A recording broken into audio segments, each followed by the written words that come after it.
Goeienaand, good evening, fellow South Africans and citizens of the world.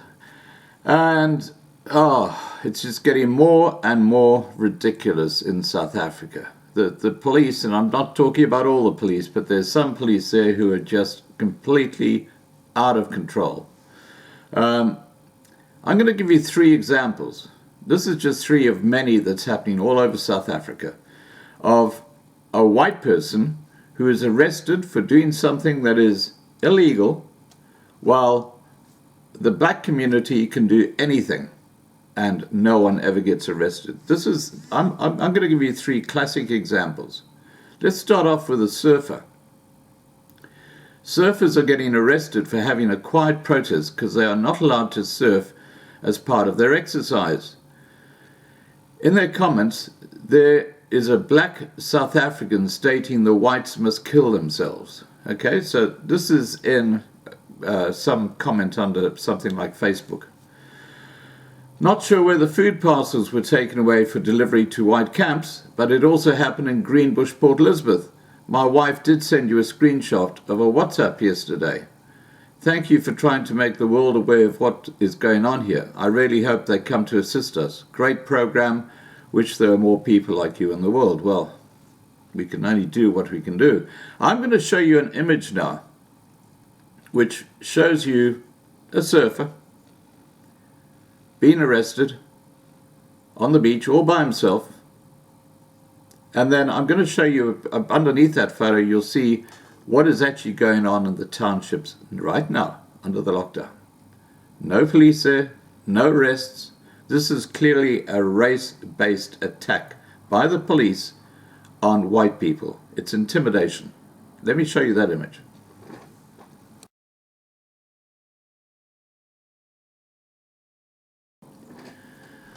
Okay, here's another example.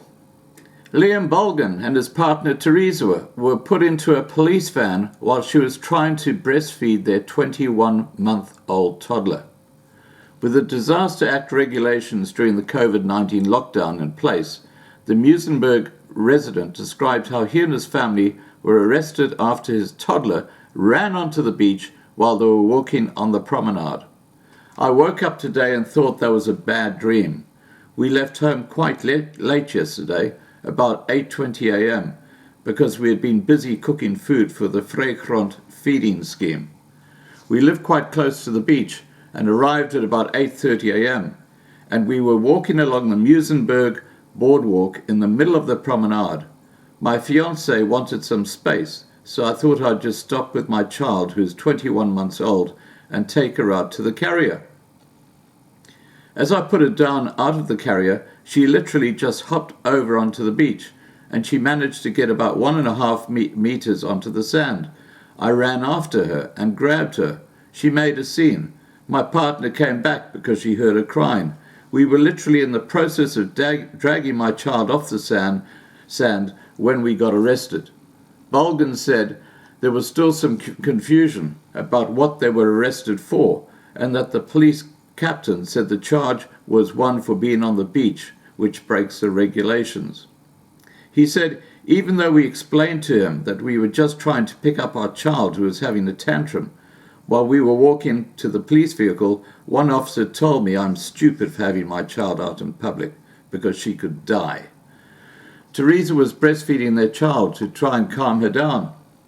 They forcefully insisted she get into the other police vehicle while she was breastfeeding. No safety belt on, and the police officer driving the vehicle was not wearing a mask. Okay, I'm going to show you a photo. Let's have a look at that.